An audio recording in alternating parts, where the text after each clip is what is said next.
Thanks, Emily, and thanks to all of you for being here. I'll mention my cowboy boots. I'm feeling like this is the right audience for this. Because we're thinking about this, and Emily made this point. Our panels today are with farmers, scientists, and thinkers. And sometimes they're all three in one, right? And sometimes none of the above. No, I think all of you contribute in all ways. Yeah. So let's talk first about what we mean by a fourth agricultural revolution. What is that? Right, so the thinking that I have is, the first one kind of gave birth to society, right? That was the domestication of plants, and that created everything, about civilization. The second one kind of gave birth to technology-based societies. We were chasing tools to chase food, make better food, so horse and the plow and all of those things. The third one, which we're currently in, integrated all those things vertically. And of course, a lot of advent of new science. So biotechnology is squarely a part of the third agricultural revolution. So, even though some really exciting things are happening in biotech, I think you have to think beyond that. And the best summary I've ever read was a scholar who's passed away, but was an old-time farmer. And what he said about the fourth one is he said, his last name was Baker. I'm just kind of blanking on his name, but he's a really, really cool read. He said, the fourth one's going to be about accounting, which sounds like the most boring thing in the world when you're like, the third one, the second one is society, but like a full accounting. How much energy, how much water, how much nutrition did you create, what was the flavor of that, what did the supply chain look like, and ultimately, what were all of the pressures that you created or relieved by the process of creating food for people. And I think this time in history is a time where we have the ability to collect more data than we ever have before. Computing is as cheap, as it ever could be. Genetics sequencing is going down dramatically to where we can access that level of data very quickly. So we actually can start to look at this problem in such a way that maybe would be imperceivable or impossible to do before. So I think that fourth revolution is information, trust, transparency, more people becoming involved. We heard from the keynote, 2% of the American population. It's not an American problem, it's a global problem. Every continent has issues about who the next generation farmer is. So I think it's more people, access to tools and data, and that's what begins to build that fourth. So part of your initiative is to, in effect, grow farmers. That is, create farmers where people like me don't think of ourselves as farmers, but in the future, in this revolution, we should become farmers ourselves. Yeah, I think you got to expand what a farmer is, and that's what's happening every day in our group. I mean, you talked about the kind of interdisciplinary, or as the Media Lab says, anti-disciplinary nature of what we're doing. Data and analytics farmer, chef farmer, roboticist farmer, mechanical engineer farmer. I have all these young students come to me from MIT, very disparate backgrounds, and they want to do something in food. They don't have any idea how to do it. But they're driven. They say, I want to make a change. I want to make, my generation at MIT was like, I want a job with Google or Facebook so that I can get early stock so that I could retire at 30.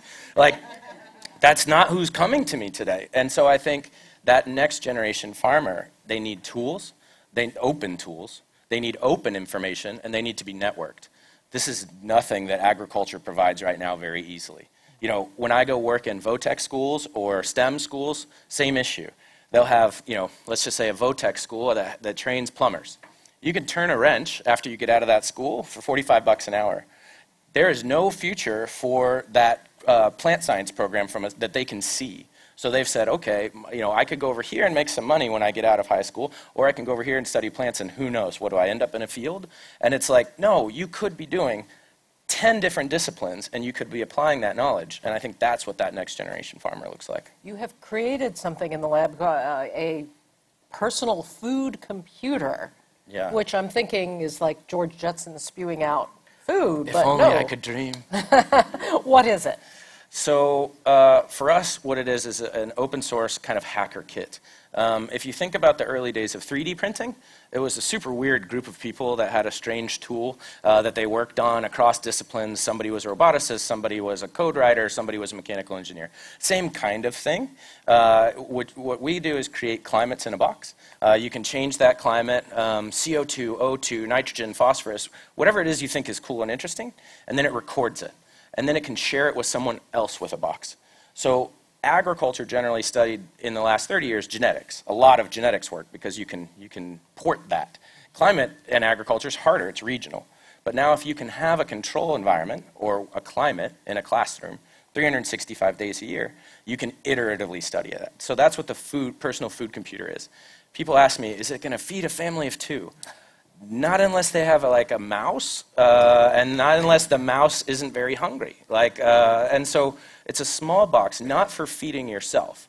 It is a small box that is for tinkering, is for science, it's for creating data on a scale, hopefully, that we never have before. And then you create a network. Exactly. So you have, you can email your tomato. That was one of my early things to get me a lab at MIT, is I said, I want to be Willy Wonka. I want to zap the candy bar, I want to particleize it, and I want to reconstitute it. And so the idea is grow it, send enough data about it to somebody else with the same tool set that they could just download the data and do it. And if they want to change it because they happen to be a chef and they happen to know that a lot about flavor, they don't have to know about everything else that it took. The plant biochemistry, plant physiology, the robotics, the code. They can just contribute their specific knowledge on a platform that's networked. And then, how much of this is driven by what we look to in climate change or what we're seeing in different parts of the world where there's a rising demand for food? How much does that drive your thinking about this? It's huge, because I look at it in every one of these food conferences or meetings that we get to. They may highlight 5 things that are wrong in food. They might highlight 25. They might highlight 1. They might say, oh, the food crisis is food waste. And then you're like, oh, no, you go to the next one, and they're like, oh, no, the food crisis is that small shareholder farmers can't make it anymore. We've got to focus on them. And it's like, no, the food crisis is that small shareholder farmers took land away from the rainforest, and we're deforesting.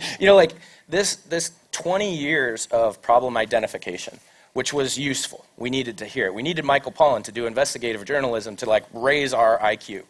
But now it should be about solutions. And when you try to go from problem to solution, there's just tools missing in between. There's knowledge, transparent, open access knowledge missing for people to become self-educated, to take their idea past kind of let's say, sometimes divisive landscape of food into a potential solution. And I think so climate change. I have kids that I put these food computers in, and we talk about climate change, and they'll say, well, the climate's not changing. That's me when I'm a little kid, by the way. I'm looking up, and I'm like, oh, well, you're talking about something that doesn't make any sense. I'm going to go back to playing video games or skipping school, which is what I did. But when they have a climate of the past, because they've used old Farmer's Almanac data, set points, temperature set points, in a box, they have the climate of the present, and they have the climate of the future. And they grow the same crop in all 3. And it looks totally different. Then it starts to make sense. Then you have a process by which you can investigate, what does this even mean? And I think that's where it becomes interesting. One of the issues that we talk about now in one of those silos of food problems yeah. Is the concern I think a lot of consumers have over things like safety, sure, health, and GMOs. Mm-hmm. Yeah. Where do you go with that? Oh, man. I'm the best person to ask for that. I kind of so knew that. People come to me and they're like, the first question the general person says is this GMO? And you guys haven't seen my labs and stuff, but they look super weird. They're usually pink, and they have multi-layers, and there's a lot of sensors and things. So it looks foreign. And the fact of the matter is it's not even close to GMO. It's like the other side of GMO. It's what's the phenome is to the genome. It's the phenomena that surrounds a set of genes that causes them to express. And I can talk about that later, but point of the question, I met with Secretary Vilsack, who used to be the Secretary of the USDA under Obama, and he shared with me this study, and I think it perfectly summarizes your question. It was what Americans would support or oppose in government policy related to food. So all the things we argue about, highly political things, tax on sugared soda, reform of school lunch nutrition, all the top button things. There was supposed to be a control question, which was mandatory labels on food containing DNA. That's what it said. Anyone else want to start? Okay, so 80% of the American population would support mandatory labels on food containing DNA. How can we talk about GMO when people don't know there's DNA in their food? And then I was able to give this kind of a reveal actually with James Beard recently. I had, not James is gone, but his people. And to say to them, the first GMO is from 10,000 BC. Like, we've been GMOing our way into living for a very long time. Now, there's big open questions on transgenic, cisgenic, on a lot of things, but to stall us at that point is to reject what has caused all of us to be alive today. And I think you have 150 Nobel laureates that have written a petition on the never having a human health side effect against GMO. But I'm not here to say GMO is right or wrong. I'm here to say if you have a problem with it, maybe you should know what it is. And then maybe you should grow some. And then maybe you should see it against a conventional. And you could see what's better or worse about it. But that's actually it, right? It's the education piece that's missing. So yeah. How do you conquer that? You take it all radically open source. This is where I diverge from a lot of interests in food that are starting to change their minds right now. But like the consumer, you guys have voted. And I work with all the food, like big food companies, 3 out of the big 5.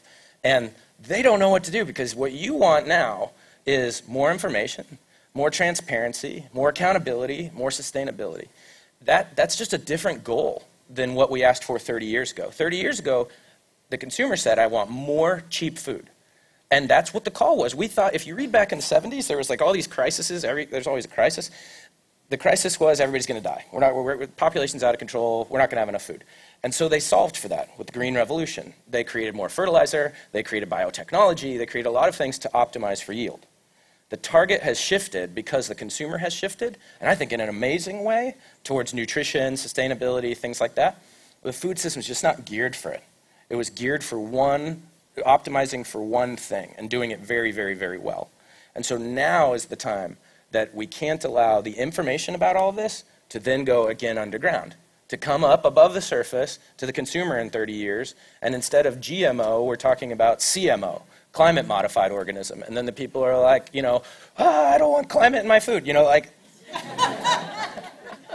have and none of that DNA either. I don't think that the consumer trusts anyone right now, and I think that's kind of awesome because it's a moment where you have to reflect on what are the values of the companies, what are retailers trying to sell you, who creates trust, who leads the creation of trust, and what is the trust built upon.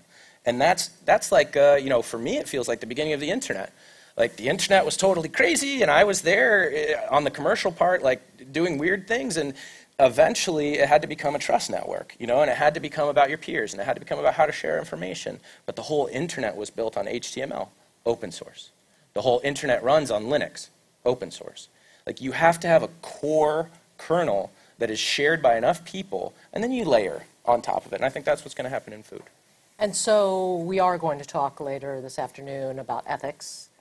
But if you had a top-line issue on what this food revolution should be focused on in terms of protecting our ethical stance, what would it be?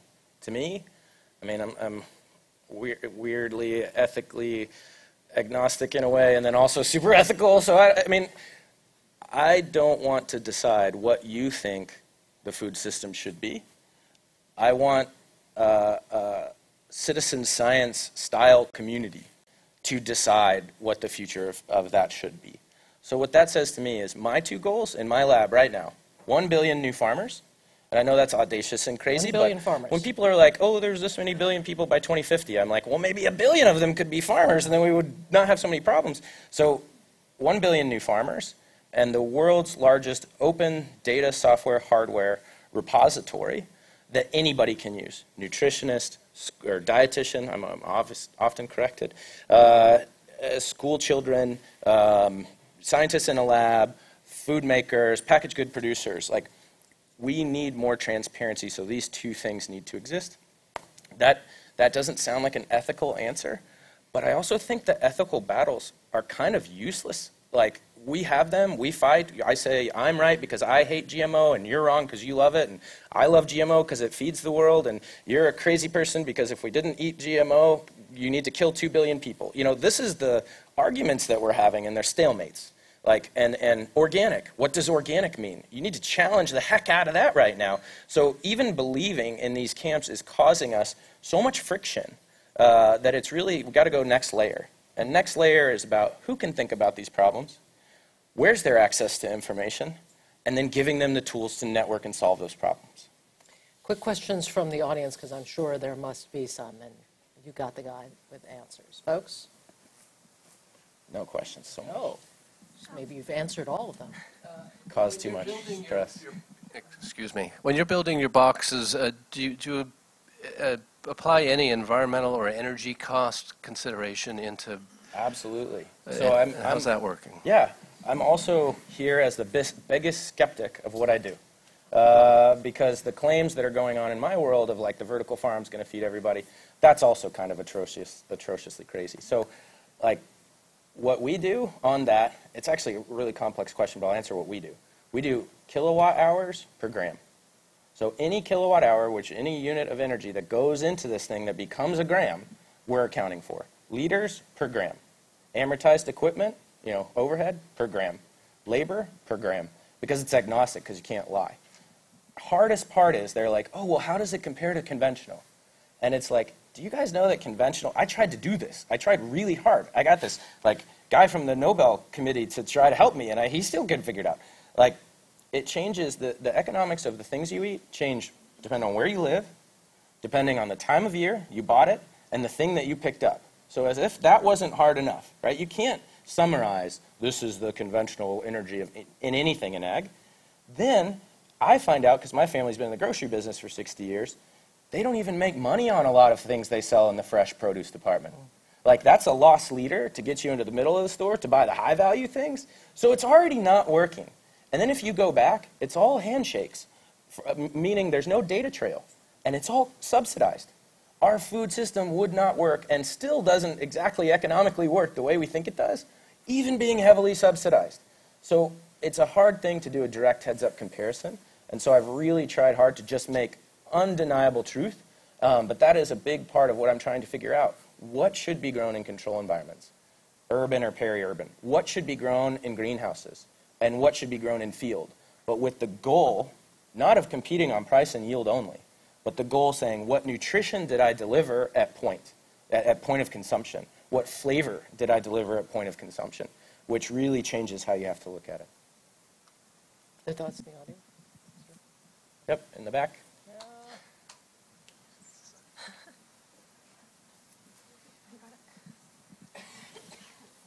Thank you. Thank you. When you mentioned GMO, it is very difficult not to talk about Monsanto. What's the role of Monsanto in your research, or what do you think about that? Because it's very hard to skip that. So, some cool stuff. I can sit here and say I don't work with Monsanto. It's not that I don't think that their science is kind of amazingly awesome. I do. I respect a lot of the science of what they do. I just have no reason to work with them right now, and so they don't play a role in my research at all. I'm working in the phenome or the phenomena side of what they would be working on the genetics side.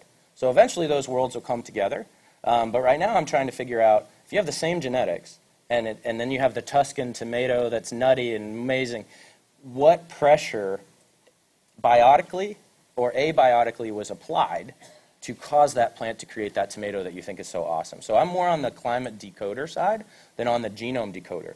But I will add one other thing. Those technologies for doing that are becoming so commonplace, and they're evolving so fast that not even Monsanto can keep up. So you have, CRISPR now. You have CRISPR that's just being applied, which is a cheap way to edit. I've seen high school students use the CRISPR-Cas9 system to edit jellyfish DNA into lettuce. So, that's high schoolers. So, you can worry about Monsanto. I'm pretty sure it's in the process of going away in general, but GMO is here to stay for the rest of your life. Everything you eat has been GMO. Everything you will eat will be GMO. But we've only made one. I never made these, but they made one GMO for flavor in all time. It's called Flavor Saver Tomato. They made one GMO for nutrition. It's called Golden Rice. Most of our GMO has been for chemical resistance, drought tolerance, pest resistance, things to support yield. Imagine now that the tools that Monsanto is using and the science is now available to a lot more people, and that the younger generation is the convergence of a bio-digital generation. In the 1970s, it was the digital weirdos in their garages. Everyone said it was too expensive. It was never going to scale. Look what happened. Today, you have high school students hacking their own microbiomes. You have CRISPR-Cas9 doing crazy things. This is the beginning of a whole new world of the way that we design biology. And that needs ethical considerations, that needs scientific considerations, it needs open information so that people will accept the findings that it has. But I think we're 20 years past Monsanto, and we just saw the legislation on GMO for Congress that included CRISPR-Cas9 not being considered GMO. That's a really important one. And then you just saw the settlement between MIT and this other school on the West Coast about who owns CRISPR-Cas9. So that's even been legislated. So, I mean, it's here, and it's going to be now scaled. And so forget about Monsanto, it's old news, but be thinking about the new technology tools, what you think about them, and challenge your own preconceptions on what is natural. And I have to end, but like, the biggest question you should ask yourself in food right now is what is natural? Agriculture and farming are not natural. They never have been. They never will be. If you look up the term farming and you look up the term nature, diametrically opposed. So it's always going to be a conversation of what we can do with our brightest minds, what we can do with our best hearts to produce food. But you have to also think of the next 1 million person cities in India. You cannot only be thinking about like the kind of boutique, go back to nature, small local thing. There has to be something in between. And I think that's the future of food. And that is that revolution. You are out of time. Thank you very much.